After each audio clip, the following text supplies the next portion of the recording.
So is the name of this live stream going to be Tim Holt tries to get Josh Brahm in trouble as much as humanly possible? Okay.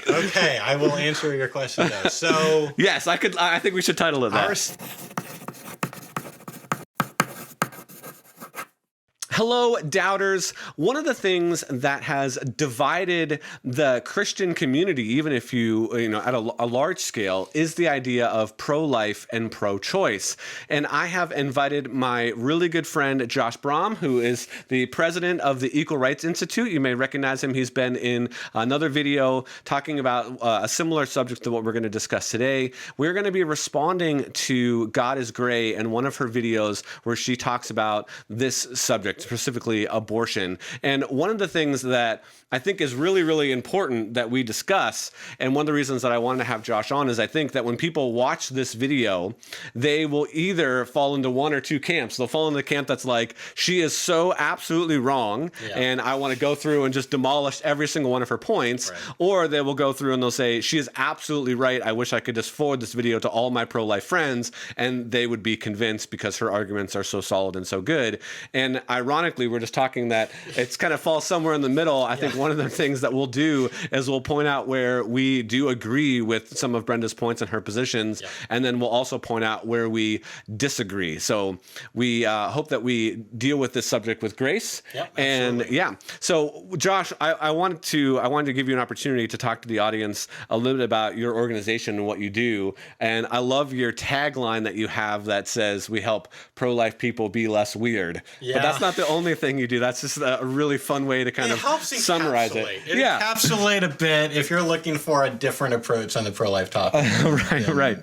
You might like what we're doing. That came from a conversation I had with a pro-choice woman who had asked me what I do for a living, and I'd never known what to say about that. How do you answer that question when it's not going to set everything off on the wrong foot? And I said I help pro-life people be less weird, and we had a great conversation after that. So now I just kind of say it all the time. But what I mean by that is I want to help pro-life people to use more good arguments and fewer bad ones. So apologetics is a huge part of what I do. I love apologetics. I love philosophy, and even understanding the psychology of persuasion. I learn more about that. So I'm interested in that. But frankly, I care more, like the real core of what's driving me is I want to help pro-life people to be more like Jesus. Like how would he treat a pro-choice person? How would he treat Brenda? I want to model that and help pro-life people to be more relational, to have better conversations. And so we're talking a lot about practical dialogue tips, like this little things like body language and what kinds of questions to ask, what kinds of questions not to ask in order to have a better conversation. Because if you're going to try to change someone's mind, which is really, really hard, you need to get their defenses down. And there's just all these little things that you just learn by having a lot of conversations in our staff that has created a lot of our content. It's had about 5,000 cumulative conversations. And so we've just learned from a lot of mistakes and a lot of things that have worked out well.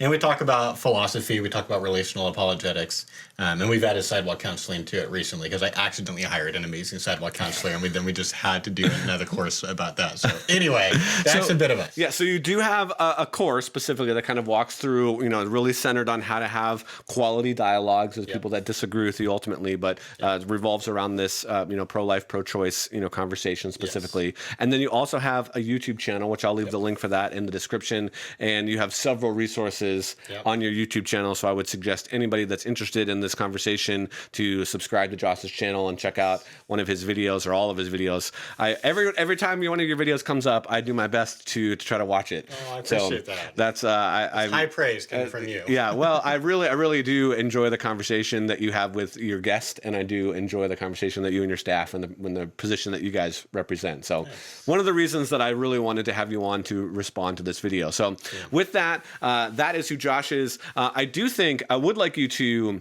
just comment, and this is kind of maybe a curveball, but for those of you that have already clicked off or are thinking about clicking off this video because you're like, why are two guys in any position as soon as you started the live stream, I was like, to comment on this topic at all? Josh, how would you answer that? Why should anybody care what two guys responding to a woman talking about abortion? Why should they continue to watch as we respond to this video? I've got more common ground with pro-choice people who are concerned about that than I think a lot of pro-lifers. A lot of pro-lifers would say that it's just like a purely sexist argument. To be like, men can't talk about abortion. They're like, well, that's just a sexist argument. And I'd say, like, sometimes it is. And then sometimes they're like, just to like steel me on the other side, to kind of borrow from Sam Harris, is they're saying something a lot that like a lot of like Christian parents say, which is like something like, you can't have an opinion about spanking until you've had your own kids. Right. Is they're trying to say that you have to have a certain level of experiential knowledge in order to truly be able to understand the topic. And I think that's wrong in both cases. I think you can have an opinion about spanking too without kids. Yeah. But I think the easiest way to help someone understand that, and we've tried a lot of ways, because this comes up in like literally every conversation I have about abortion. Okay, we're like, on a college campus, there's a woman saying, "How dare you be a guy and talk to me?" Okay, so it's like, and so what we'll say is like, imagine I'm hanging out at the lake. Because you're right, I am a man. I can never really understand what pregnancy and childbirth and like and the societal effects of all that. Like you're right. But if I'm at the lake and I look, to my left and I see a woman pushing her car into the lake, and I'm like, that's kind of weird. And then I look closer, and there's a baby and strapped in the car seat in the back, and sure enough, she's going through major postpartum depression. Yeah, and she just like feels like this is her only way out. Like I am a guy. I've never had postpartum depression. I can never truly understand what it's like. I won't have that experiential knowledge. So it will affect my attitude toward her. My attitude's not going to be all judgy and, ew, I can't believe she's doing this gross thing. Like, I'm not that guy.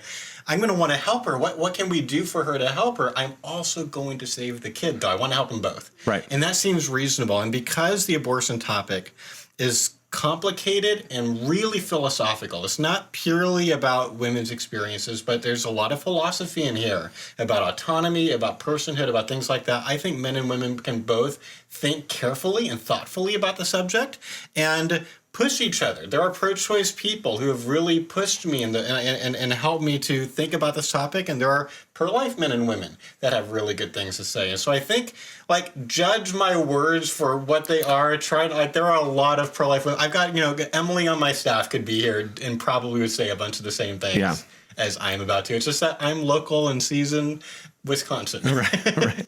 And again, Emily is great. I've seen several of her videos. I've yet to meet her in person. I need to do that at some point. But it's because that she's has a distance and you have a proximity to me that we spend more time together than I get to spend with her. And a fondness. Right. So we're going to turn to this video. You can watch the entire video. The link is in the description. But we've highlighted a few just clips that we're going to go through, and we'll refer to other parts of the video as we make some comments. So we're really just doing that for time's sake. You can watch the whole entire thing. We're not deliberately leaving things out of the video because it doesn't support some of the stuff we're saying. Go watch the entire video, but we're just going to comment on and watch a few select parts. So let's go ahead and dive right into this first section. A lot of the rhetoric has become my body, my choice, keep your laws off my ovaries, and at worst, dead baby jokes or celebrating abortion. Whether or not a pro-choice person agrees with this type of signage can make a pro-life person believe that pro-choice people only care about the pregnant person while completely disregarding the baby or the fetus. On the converse, when pro-life policy makers, like in Alabama, don't make exception for rape or incest, let alone the general autonomy of the person making that baby, pro-choicers can get outraged that the baby or fetus is getting utmost priority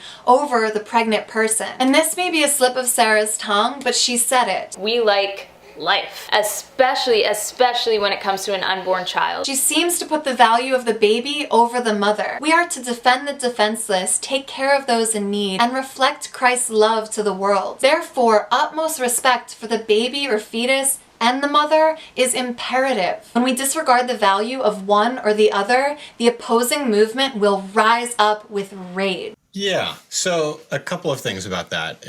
I've got a lot of common ground with Brenda. I just want to say that first off. Yeah. Like, a lot of people, and you kind of referenced this earlier, see Brenda's videos and they get really mad. It's like if they're coming from a pretty conservative place, it's just like, you're like, they feel defensive and just like, you're coming after all these things that I care about. And I don't have that attitude. I've seen some of Brenda's videos before. We're actually getting ready to respond to a different one. But like, I like her. Yeah. Like I know she's post-abortive. I know that she's a Christian. And I think that some of the things that she says are important. I think she's coming from a place of trying to help Christians to maybe think differently about sexuality and stuff. In some ways that might be really helpful, because I'm kind of in that place too. I've been, listening to a lot of Sheila. I think her last name was Gregor. I don't know how to pronounce her name. She's the one who wrote the Great Sex Rescue, and just has really clearly shown with a lot of research that there is a really, really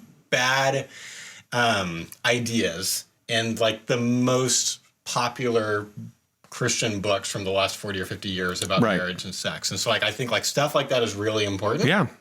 And I am not super far right wing, and just a lot of the things that she says, like, it just doesn't bother me, and I'm not here to be all mad at her. And I think she makes some fair points here that both the pro-choice and the pro-life side can come across as really extreme and rub each other the wrong way. And I think both those things are true. I totally agree with what she says about that clip that she played of the other I don't know who the other pro-lifer was. Yeah. But he's like, especially the fetus is really important. It's like, no, I agree. Like, equal. They are equally valuable because they're both persons. They're both persons with equal rights and equal value. And so I don't think that we should say things like that. So there's things that I disagree with her about, but I think a lot of what she said there was fair. But I think it's interesting that she quoted the Bible about wanting to defend the defenseless, and talking about how we should be valuing both the mother and the child equally. And I would argue that a lot of the arguments she makes for the rest of this video and a lot of her other videos on abortion maybe are trying to hold those things equally, but I don't think they ultimately do. For example, this is one example. She ends up arguing that she's kind of arguing against pro-lifers who have a pro-life view without any exceptions. And so like common exceptions that people bring up would be like life of the mother, which basically every pro-life person has life of the mother exception, like outside of like 5 people or something like that. Like, basically everyone agrees if her life's truly at risk and you can't save them both, save the mom. But then she is like, obviously, like, she's like, there should be a rape and incest exception, and we can talk about that if you want. But then she adds a poverty exception. She's like, it's so extreme. She calls it extremist to have a pro-life view that doesn't kind of carve out people who are having an abortion in the case of poverty. And I have a lot of sympathy for people who have abortions in the case of poverty. And I have common ground in the case where she kind of argues like we shouldn't call it convenience abortions. We might show that clip later.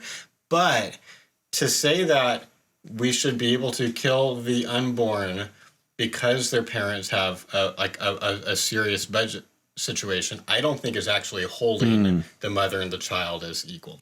No, I think that's a really great point. And I do think sometimes, again, one of the things that I love to do on my show is that I think there's just some miscommunication going on between two sides and two conversations. And it's one of the things I appreciate so much about the way that you just approach dialogue is you're always trying to like make sure that both sides are being heard and you're really trying to understand what that other person is hearing. So I think sometimes, particularly when it comes to exceptions for the life of the mother, kind of what fits into that category can seem like it's really elastic, right? So on one hand, if you're like, man, my life is going to be miserable if I have this baby for whatever, not for whatever reason, but because of my financial situation, because I already have 4 kids, because I'm trying to go to school right now, whatever, it's going to create a significant impact in my life.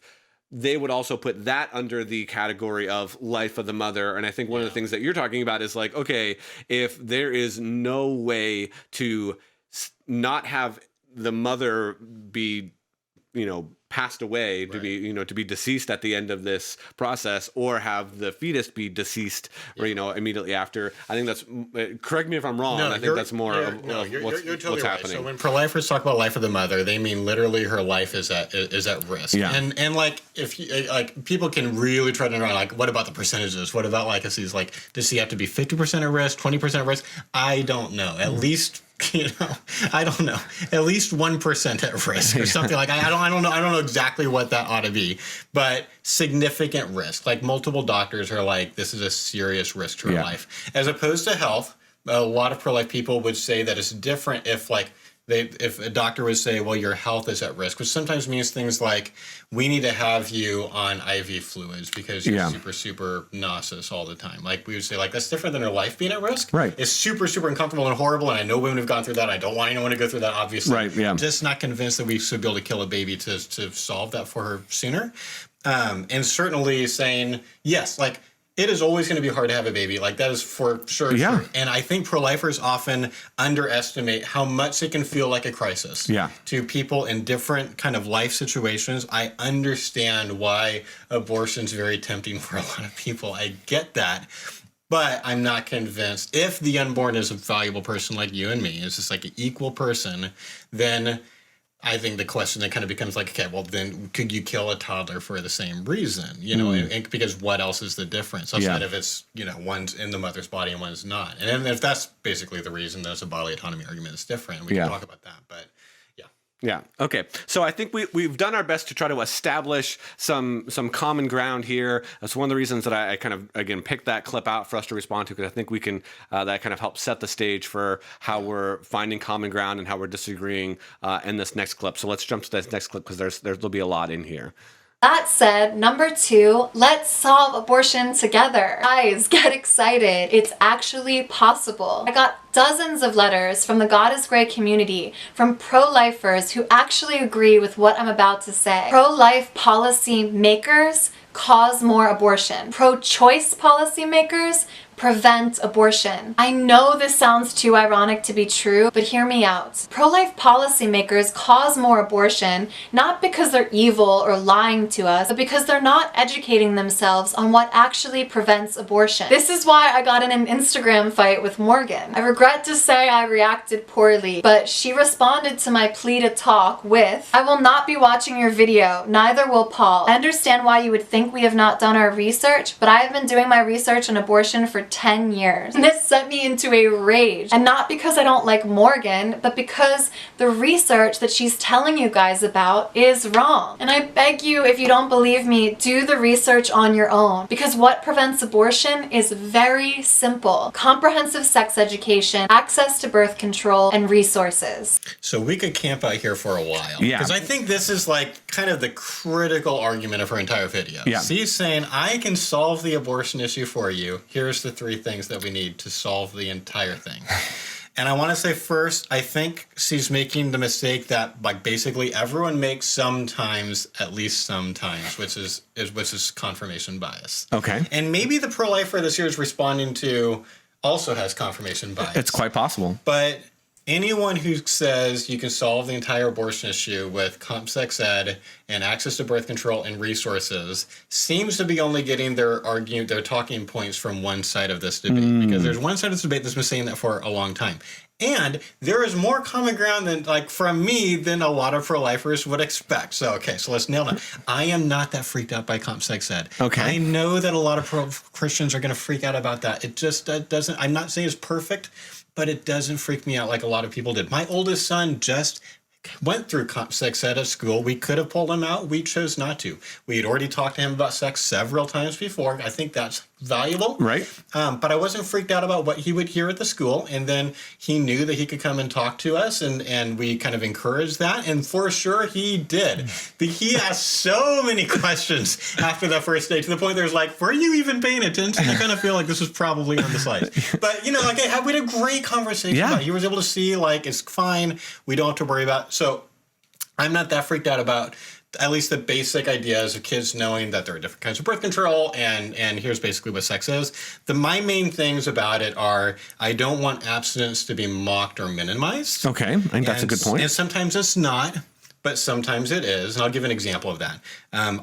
There was this guy that worked for Planned Parenthood in Fresno that I was hoping to become friends with. I already liked him. He didn't like me a whole lot yet, but I was hoping. And then I started our first 40 Days for Life campaign, and I knew that was out the window. But anyway, so his name was Michael. I still remember him. He was like my age, and he was kind of their sex ed speaker stuff, and a guy.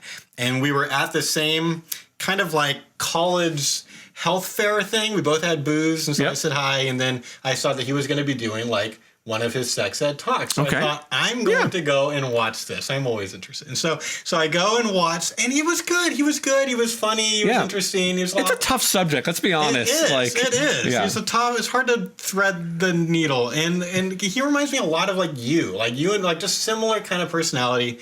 And he started with abstinence, and he didn't give it short shrift. He said some really valuable, I think, true things about the value of abstinence. My problem was his transition sentence to then everything else, which was, okay, then when you're ready for bigger and better things. Oh. Let's talk about condoms. Let's talk about pills. Okay. Yeah. And so my thing was like, with that sentence, you're saying that like, okay, abstinence is okay, like when you're like too immature for sex, but then once you grow up, like, let's talk about the way better things, you know? Right. And it's like, okay, so I don't like that. And I don't think that Planned Parenthood should be the ones in the schools giving the sex ed talks. I totally agree there. I think the state of Kansas or Ohio and probably some other states have made us that comp sex ed can happen, but it's not going to be Planned Parenthood doing it because arguably there's a conflict of interest. Right. And you wouldn't want like the tobacco company going into the schools and being like, we're going to do the anti-tobacco thing. Right. It's a conflict. And so, but I'm not freaked out by comp sex ed. I also, here's another point of common ground that's going to freak out some pro-life people, but whatever, here we go. You pick me. Yep. I am not freaked out about the idea of birth control access. And I think that birth control access is one of multiple reasons why the abortion rate has been dropping since like the 90s. Yeah. I don't think it's the only reason. And I don't think Brenda's right that this can solve the abortion debate or the whole issue because it can't. There are a lot of people having abortions who not only had access to birth control when they got pregnant, but were actually using birth control when they got pregnant. Yeah. Like, a lot of them. That's according to the Alan Guttmacher Institute, which Brenda herself quotes. It's the research arm of Planned Parenthood. Okay. And it's like, this is not from a pro-life source, but according to like almost half the abortions are from women who are, or people who are on birth control that month. And so, yes, I think it can help. But I think there is a lot of reasons why the abortion rate's been going down. For example, young people are just not having as much sex as they used to. It's true. I've seen several studies with that. I mean, they're dating later. They're spending more time, with screens in between them, in between their relationships. So, the numbers of first time sexual encounters has been gradually over the past 12 years, basically since social media has become more prevalent, as becoming later and later. And I would suggest that the numbers show that trend would probably keep moving at least to the early 20s or not. That would be a reason why fewer people are getting pregnant, unintentionally. Yeah. And I do believe in there. I think there's good research from Dr. Michael New on this. That incremental pro-life laws in states can actually make a difference. And he's shown that time and time again that you can see an abortion rate drop after like a parental consent law happens or something like that. And so the culture too, like the culture has been having this conversation. There's this really interesting thing. My friend Jonathan Van Maren mentioned this on my podcast and was like, that is a really good point that I need to say more often. So here it is. Is like, if you look at the social issues, the moral issues that have been debated in the last 20 years, like most of them have gone toward the left. Like the left has been winning those debates, except abortion.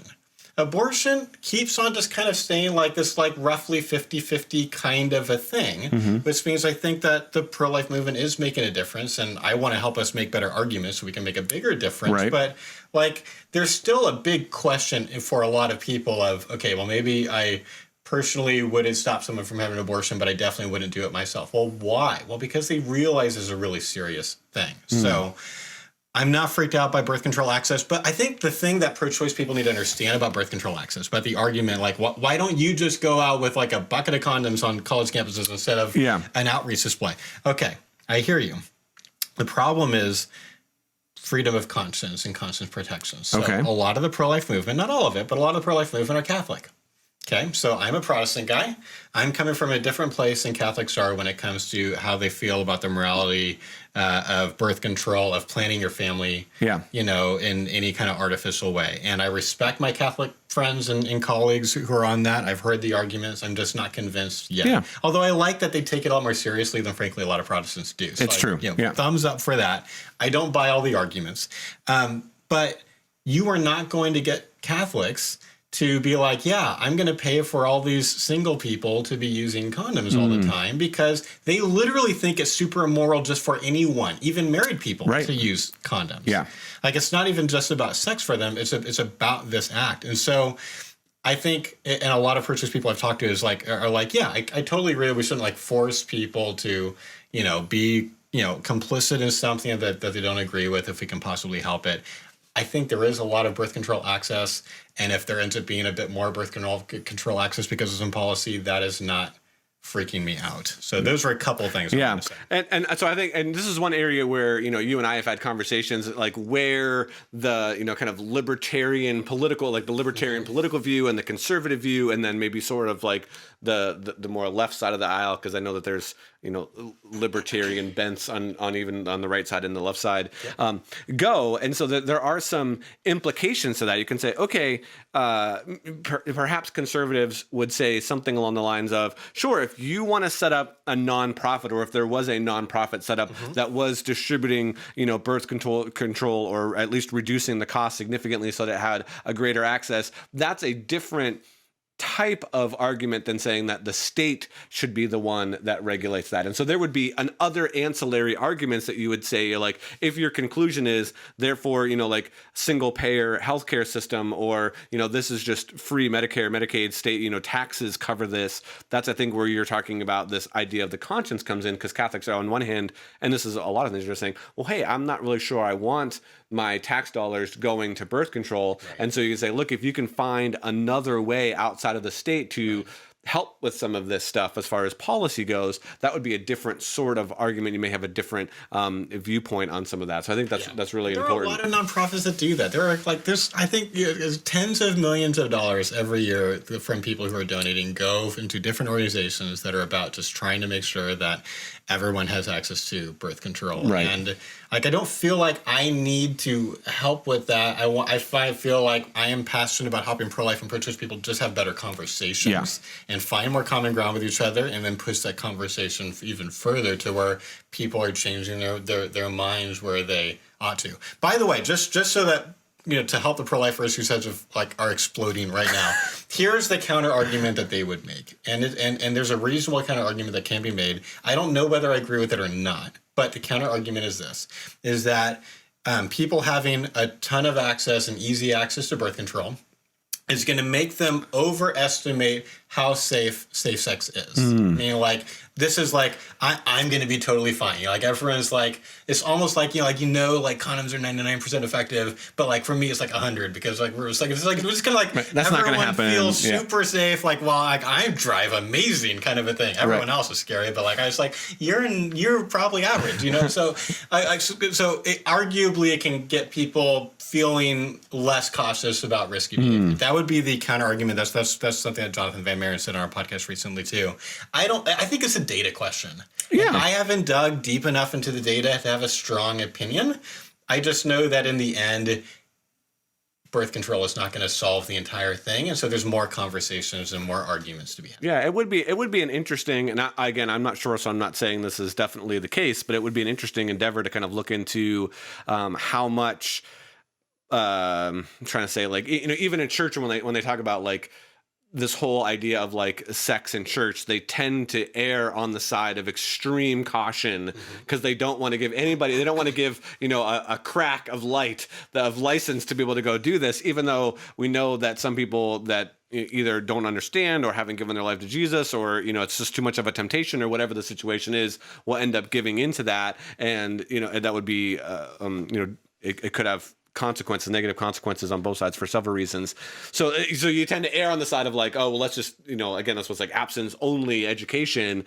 But that okay, well, if you start opening the door to some of these other things that, kids might not even know about, then they would be like, ooh, I didn't realize I can mitigate some of the risk here and do here. And you're like, oh, well, yeah, but I don't know if I've ever been that convinced by that idea. If we give them abstinence-only education, then they won't find out about sex and birth control. It's I don't. I kind of feel like they're gonna find out about it. Well, no, I think it goes away. I mean, yeah. Again, abstinence-only education would be an example of kind of going to the far other side. But again, if you go to the other extreme where you say, everything. Yeah, here I have all that. I have all of the risk mitigating factors are now Right. seemingly taken care of. You're going to Right. get risky behavior on the other side. So that again, there's just things to consider as you go through this. So two more clips you want to get to here that I think are really, really, really important.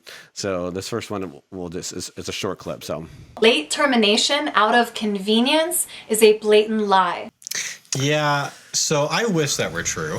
That is definitely a pro-choice slogan. It is something that Planned Parenthood says a lot. So the idea from the other side would be that whenever people have late-term abortions, it's because like her life was at risk. Like she wanted, and she actually in the video shows like here's 3 pictures of women who had late-term abortions, but they had bought their cribs. They really wanted these kids, and those women totally exist. Yeah, that happens. Yeah. There are women who end up with a major, scary kind of thing that happened with their pregnancy.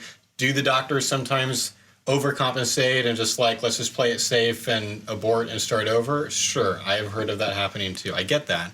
Sometimes it's because they find out that there's a fetal anomaly. And Right. a lot of times they don't find out that until about 20 weeks into the pregnancy when they do an amniocentesis test. And then they would, some parents would choose to abort like a Down syndrome child, for example, and try again instead of having the baby. I'm opposed to that. As much as a common ground as I understand it's perfectly normal for everyone to want a perfect baby, Right. whatever that means. Yeah. But I think it's also ableist for us to kill people who are, not fully able-bodied just because they would be, just so much harder in some ways to deal with. Where was I going with this?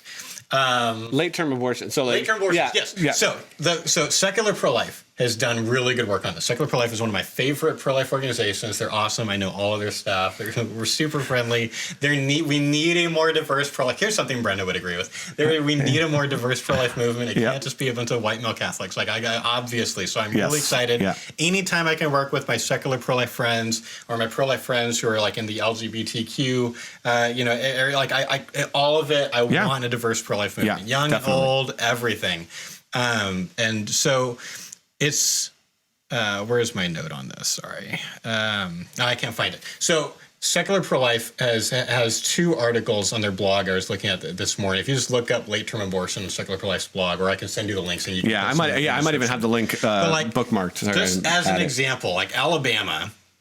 Or was it Arizona? One of the two was paying a lot of attention statistically. This is the one thing I tried to get on my notes and I didn't have time. I had to run over here. Had been paying a lot of attention to why people have late-term abortions. And they were finding that 80 to 92% of the late-term abortions, depending on what age bracket you're talking about. So it was 14 to 20 weeks, it was 90%. And then post 20 weeks, it was 82% of them were elective. Okay.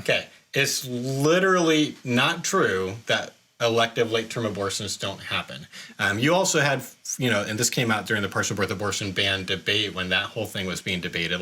There is a person who invented that medical procedure. It doesn't happen anymore, I don't think. It's been banned. But there was a big debate and went back and forth on that for a while. And he had even said that a lot of the ones that he had personally done were elective. So there's some of both. And the common ground that I kind of want to start with pro-choice people, can we agree that's not okay? Can we agree that to take a post-20-week pain-capable child and do a dismemberment abortion or inject its heart with digoxin and kill it is wrong? Can we at least agree that's wrong and should be against the law? Actually shouldn't be legal, assuming her life is not at risk and we have to intervene, which most of the time is not the case. Yeah. So I think, again, this is one of those areas that we understand as best we can how difficult this would be. And I say that because I know, again, I'm not going to use names, but there was a couple that we were in a small group with, and this happened twice to them where they had 2. So there was something, again, I'm assuming with their genes just and whatnot, that twice 2 of their 4 kids,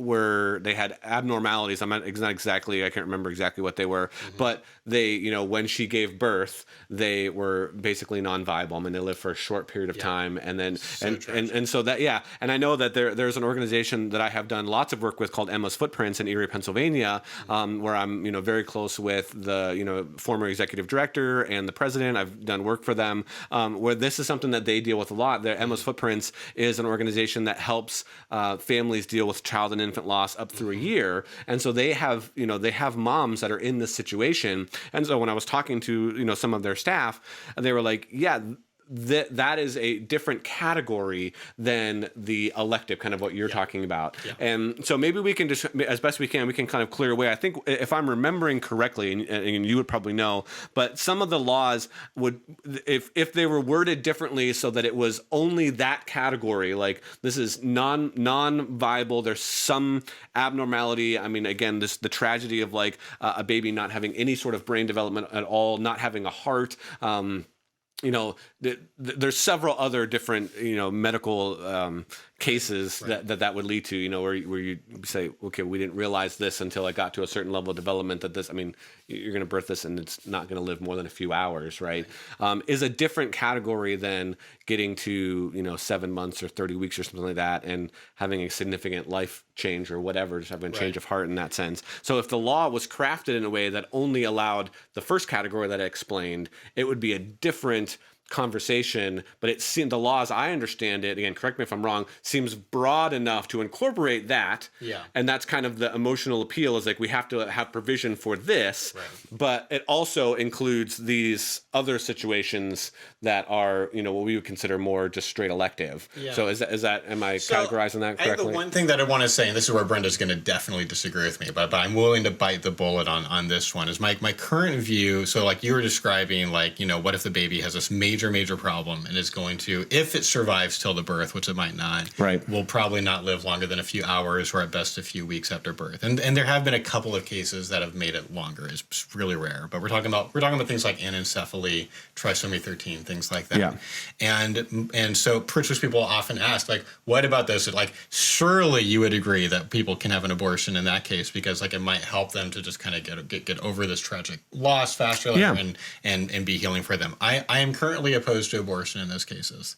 I think it is one thing for kind of nature to take its course, and another thing to kill a baby even that's severely disabled, and even if it would make it easier for the parents who, either way, this is like a super tragic situation. But I think knowing parents who have kind of gone through that, who didn't have an abortion, but just helped their baby for as long as they could. So this is where like there's some really cool groups that do perinatal hospice work. Okay. Where it's like, we were going to train the doctors and train you, if the baby survives several days after the birth, to take the baby home and just provide it comfort care until it passes. I think that's really beautiful. But my favorite kind of story about this is to give people a sense of like, where I'm coming from on this and why. There's a really beautiful YouTube video called Choosing Thomas. It's not made by a pro-life group. It's like a local news group in the Denver area, I think. Yeah. Basically got permission to follow this couple whose baby had, I think it was one of the trisomies. I don't remember which one. It's been a long time since I saw it, but it really, really struck a nerve with me. So, there is a really, really bad situation. The baby's not going to survive. The baby does survive until the birth. They have this really complicated birth plan. Just like 10 or 20 doctors and nurses in the room with like all these different, like, if this happens, we do this. If this happens, we do like all this stuff. Yeah. And the baby survives long enough for them to take the baby home. And the baby lives for at least a few days or a few weeks. I'm spoiling the entire video, but it's still worth watching, and watch it with Kleenex. But my point is that abortion does get brought up at the very end of the video.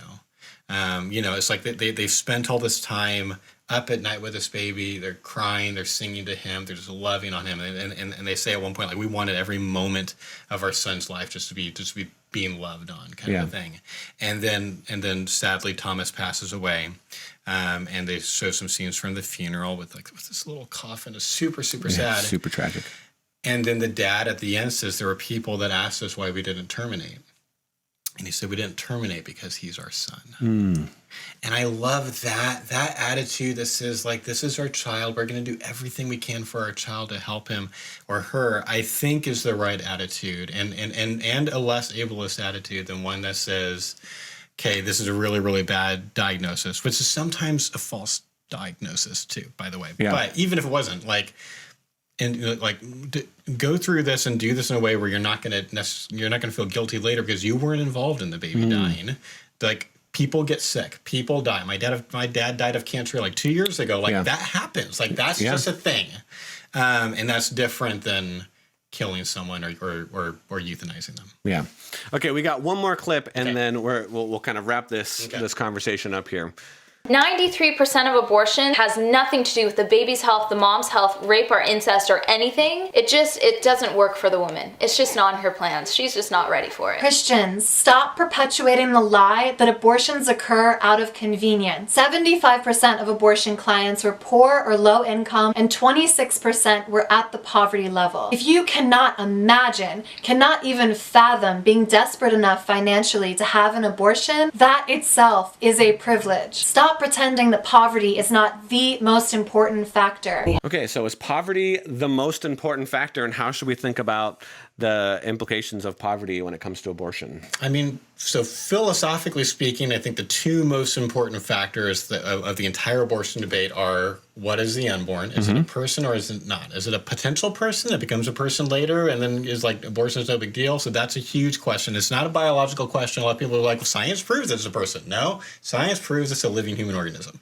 The philosophical question, does it have moral value or not? Is it the kind of thing that you and I are, or is it potentially that becomes that some point later? So that's question number one. Question number two is, even if pro-lifers are right about that one, does her bodily autonomy trump the rights of the baby? So really important part of the abortion debate happens there. We have a whole landing page of videos and articles taking that argument super seriously at equalrightsinstitute.com/bodily rights. Those are the two biggest questions. I think she's right that poverty is a huge part of the debate, that a lot of women have abortions, are having abortions because of financial reasons. That doesn't mean that all of them are in poverty. I think that's like, an exaggeration, but certainly some of them are. I have stood outside of a Planned Parenthood, as part of a prayer presence for up to 6 hours at a time and seeing people, their clients taking the bus or walking there instead of driving there. I get there are a lot of people that are in like pretty rough financial situations, and that is at least part of their motivation for having an abortion. But then again, the question is, what do we do about that? Is like, can your financial situation get so bad that it makes it okay to kill a baby? Because Brenda calls it a baby a lot. She says in the first clip that she agrees that it's a human. So she talks about having fingernails and like all that. Again, like, I don't know exactly if she means potential person or person, but she calls it a baby, which like typically this is a reason even that I argue that pro-life people shouldn't use the word baby in the beginning of the conversation, because it implies value and it implies personhood. And I actually try to use really neutral terms, especially in the beginning of my conversations. I don't want pro-choice people to feel like that I'm trying to like use like rhetorical tricks to like push them my way. No. It's like whatever you want to call it. Call it the entity if you want. I don't care. We're talking about what it is. It doesn't matter. And so then the question again, it's like, so you imagine, what if there was a big family and they're having a really, really hard time with a budget crisis and they can't figure out how to make it work, and so the only way they can make sure that everything is going to be okay is that they off the youngest child, the 2-year-old in bed. Like, we're all going to agree. Brenda would agree that would be wrong. I'm sure. And I'm just saying that means that the topic is more complicated than just whether or not there are people in poverty. What do we do about that? And I am open to the conversation that a lot of people on the left want to have about what should we do about people in poverty. Has the right done a good enough job trying to help people get out of poverty, or do we need a different system? I am open to that debate. We can talk about capitalism versus socialism versus like all the things. All important conversations. I'm merely saying, like, I really don't want people in poverty, but I also don't think that we should be able to kill people to get them out of poverty. That's all I'm saying. It's not all you're saying, but there's so much more that we could say. I'm stopping myself. So much more that we could say. Yeah, I want to. Just common ground. One more piece of common ground with Brenda. Brenda, again, I like you. I think you and I would actually enjoy each other. Maybe if you get over the fact that I'm a dude, I think we could enjoy having a conversation. But there is a bit of common ground. I agree that pro-life people calling abortions that happen in cases like poverty just convenience abortions is super off-putting, and is doing that thing that sort of underestimates how hard life can be for people who, to use language from the left, people who have less privilege than them are experiencing. Like, we don't really know sometimes what it's like to live that life. It doesn't mean that it would change our views about abortion, but the more that we can do to empathize and understand what it's like to be in someone else's shoes, Like, if we haven't been learning that in the last year, then I don't know what we're doing. Yeah, I think that's really important. I want to end this conversation. I have one more kind of question that I think, again, we'll end up having lots of common ground with, hopefully, our audience and, with people that have the same perspective as Brenda. But when we're thinking about, like, our position on legal, and I mean our by like Christians, like we're trying to present Christ, we're trying to be Jesus. Well, how do you kind of lay some of those things out? Because we've touched on just a ton of different, possible policy things. Again, we talked about, implementing things like sex education that wouldn't necessarily be government run, but could be maybe a neutral third party that's not Planned Parenthood, doesn't have a stake in the game. Right. So how would you think about, like, man, if you're saying Christians, I would suggest that you need to do blank in order to, help this conversation continue or trend towards pro-life, right? And continue to trend toward a reduction of abortions in that case is what I would mean by that. Yeah. What would be your advice? Like Christians, I think your next best step towards reducing the number of abortions would be... How would you answer that? Equip yourself to have better conversations about abortion. Like, start with thinking about whether or not you are truly open-minded or not. Think about, what are the best arguments you've heard from both sides, and try to find what are the best arguments about that. So, like one of my things, like, I just want people having better conversations. Civil discourse is at like an all-time low right now, and there are a lot of, there's at least several reasons for that. And one of them just got booted out of office. And so there's a lot going on, tension going in our society, and some of it coming from like really legitimate places. Yeah. I'm just saying it is harder to talk to people that you disagree with about anything right now, compared, at least in my lifetime, anything that I've ever seen. Right. And so minimally, can we get together and have conversations and try to drop our defenses? Like pro-lifers, can you drop your defenses enough to listen to Brenda's videos and not be freaking out and not having walls go up and be like, no, I don't want to listen. Like, take what she says seriously. I think some of her arguments are not great arguments, but she's thinking about it. She's trying, and she says some things that are really good too. And so that's part, like, at a policy level, there is so much work to do. That's so true. That's true. And I'm not a policy guy. Yeah. In the end, like, exactly what policies are going to be the most effective, like, that is a part of the pro-life movement that I'm not involved in, and the pro-life movement that's involved in that is not usually that interested in what I have to say. Frankly, I'm like so in the conversations part of the dialogue. So I'm coming from kind of like a biased place of what I'm really passionate about is just people being able to talk to each other again. Yeah. Certainly there are policies that can make things better. And if you had a specific one in mind that you wanted to ask about, I'm happy to give my opinion on it. But it's also not my area of expertise. My area of expertise is conversations and philosophy. Yeah. Well, I mean, I think I'll ask this. We got about 10 more minutes or so. Before we can wrap it up, I think one of the things that I've been really contemplating lately is my Christian friends, who I believe that they are justified before the Lord, so I'm not questioning their salvation or anything like that.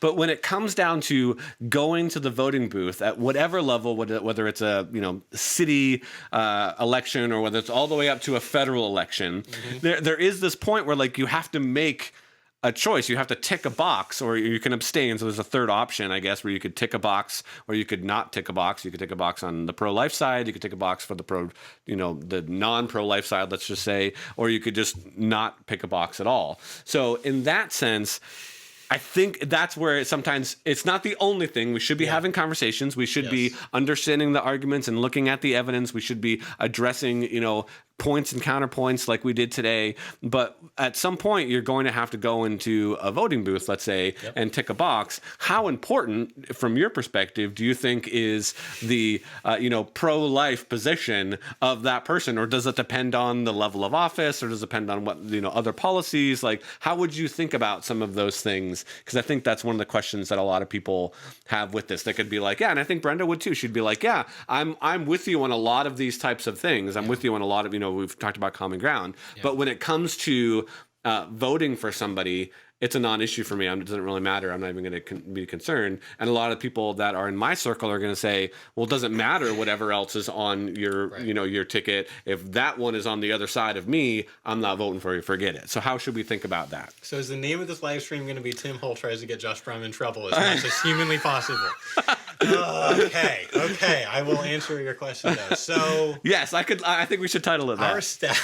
Our staff has very different views about this. Well, let me just say that I think that even that statement right there just shows how awesome, diversity and how much diversity of thought it is in your staff and how open-minded you are. But it's something that I've been struggling with as well. So, so in the end, I do think that abortion is one of the most important issues. Like as far as like issues go to consider, I think it's one of the most important issues to consider. I don't think it's the only important issue. Yep. I think all of the issues are to some level important. I just don't think that they're all equally important. Okay. I am open-minded about a lot of the political issues. Whenever I take those, there's those websites are really helpful. Yeah. Like the idea is what is your view on all these different topics? And then, this local senator agrees with you 82% of the time versus this one 8 or whatever. Like that can be helpful, but you won't believe how many times I'm like, I don't really know. I haven't earned a strong opinion about the topic because I haven't done enough research. Most pro-life people, at least that show up on my social media feed, would argue that basically as long as the Republican Party has pro-life in its platform and does at least some things to support life, especially Supreme Court justices, because the Supreme Court made abortion a Supreme Court issue in 73. They took it away from the states, made it a Supreme Court thing and a federal thing. And so that's just what it is now. Yeah. They would say that matters more than anything else that someone does. I'm not convinced anymore. I might be wrong. Okay, so don't flame me. I'm just saying, or at this point, you're talking about me. I wouldn't. I know you. I'm talking to you. Yeah. I have a lot of common ground with David French on this, who argues that there should be actually 3 different parts of your test of are you willing, should you vote for this person? Yeah. And so one of those is issues, right? Okay, how much, maybe no one almost ever is going to agree with you 100% on all the issues. Of course not, It's not a perfect purity test, but how much you agree with them on issues totally matters. We all agree. It's just that he adds 2 more things. He adds competence. Okay. Which he says matters the more higher up you go. Of course. Competence matters. Can you actually do the things that you're promising that you're going to be able to do and things like that? Are you competent enough to keep us out of super dangerous foreign policy situations? Things like that. Yes. And then character. He would say that character really does matter, especially the higher up you go. I am currently in agreement with that. Yeah. And I think if the conservatives who are kind of in the I will vote Republican every single time as long as they say they're going to support pro-life. I think, but here's the one question worth considering. I'm not going to give you an answer. I'm just saying this is a question that a lot of people I've talked to had never considered before, which is, what is your limiting principle? Yep. I love it. How bad does a Republican candidate for president's character have to be for you to not vote for him or her, even if he or she is pro-life? So here's a very extreme example. I'm not saying that this would ever happen. I'm just saying in philosophy, thought experiments tend to be helpful when you start from an extreme thought experiment, because it just makes things clear. And then you can work backward from there. So extreme thought experiment incoming. If David Duke, the head of the KKK, ran for president, and the number one thing on his ticket was, I will put up pro-life Supreme Court justices. I love Amy Coney Barrett, that kind of thing, like that guy. I'm going to put up as many as I can, but also he's super racist, should you vote for him? How bad does someone's character and or competence have to be before, and is there anyone that you wouldn't vote for who has an R at the end of his or her name, even if he or she is pro-life? Yeah. I think is a question worth really wrestling with. And I think not enough people have wrestled enough with that. Well, I appreciate your answer. That's fantastic. Maybe we'll have you back on again at some point to discuss that further. But I think for me, I'll weigh in as well to that.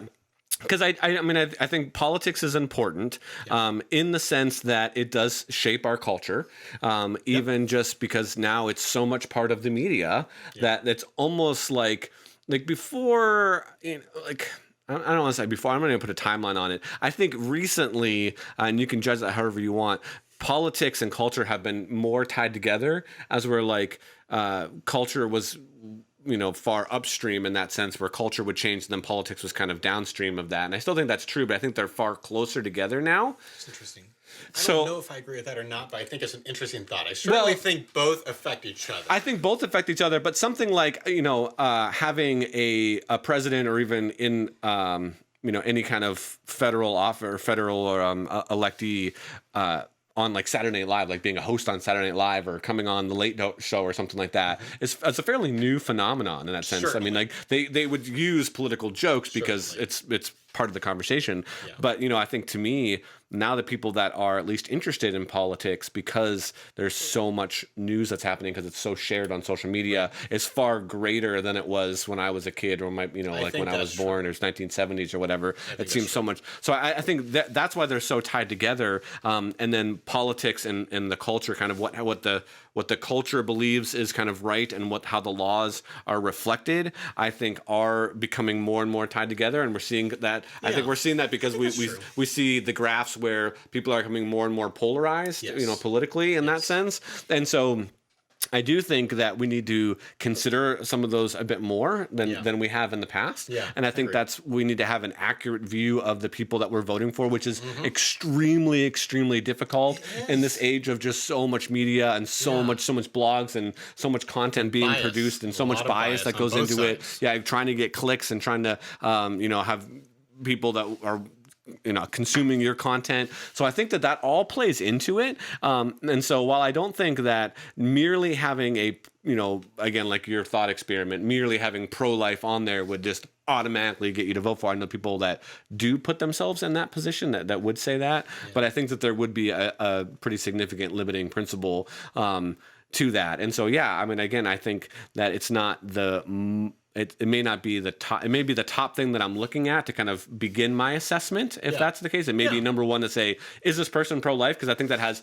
significant implications further down the road to some of their other policies, how they might. But if you look at that and you say, okay, but they have all these other things, I would probably end up just not voting or at all, and just abstain or do something else, or vote third party or something like that. But I do think on the other side that it would be hard for me to vote for someone, again, depending on what their other platform is. Like if you reverse that thought experiment, I think there would just be inconsistencies in that person's policies for them to say, I'm not pro-life, or I'm in this instance, but then I think that would have other implications, that they would be living inconsistently someplace, and then that would show a character thing for me. Here's a couple of interesting discussion topics for the comments. Yeah. Just to stir the pot a little bit. Yeah, let's do it. Here's a lot of common ground I think that could be found it seems like everyone should agree like this would have a better result.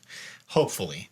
One, gerrymandering is bad. I know a lot of people say gerrymandering. Technically, it's gerrymandering, so I'm just using the technical. Right. But gerrymandering is bad. It has been used in a lot of really bad ways, and Charlotte has been historically one of the most gerrymandered cities in the world. Our map, it's been fixed, I think. Right. But like what it used to be was so ridiculous. It's so ridiculous. And arguably racially motivated and different things like that. Yep. Like, okay, so let's get rid of gerrymandering, and there's got to be a better way to draw district lines. It should have been a zip codes as far as I'm concerned, but that's a whole other debate. Yeah, I don't know what's the best solution. I just know gerrymandering is bad. It's not that significant of a statement. Here's the more interesting thing, though, is we have a bad voting system. I'm not talking about voter fraud. Don't freak out. I'm not going there. I'm just saying, like, there's a lot of different countries that have different ways that people vote in elections. Yeah. And there's a YouTuber, one of my favorite kind of educational YouTubers, CGP Grey, has done a whole series of animated videos on this that are fantastic. Totally go find them on voting, methods of voting. But he would argue that we use literally the worst one.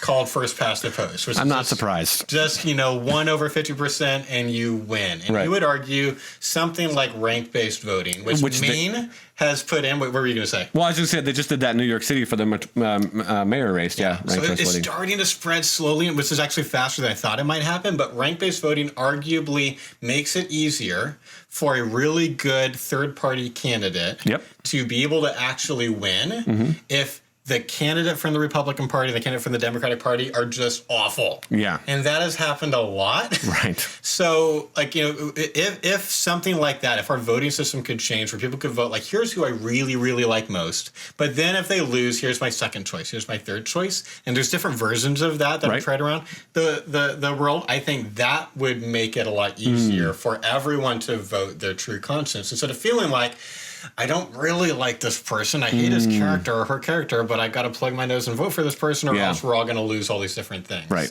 And so tell me in the comments if you agree. Yeah. Let us know in the comments. Josh, thank you so much for your insight, being open and honest. I love the common ground that we found with Brenda in this video and just the chance to get to discuss this. I thought you handled everything with grace, as you always do. But that's one of the reasons that I love hanging out with you, because we have such quality conversations. So, right back at you. Man, if you want to see Josh back on another episode to maybe talk about one of these other subjects that we brought up that we didn't get a chance to dive deep into, let me know in the comments. Make sure you check out his YouTube channel, Equal Rights Institute. That'll be in the description as well. And with that, we hope to see you again next time as we deal with deconstruction.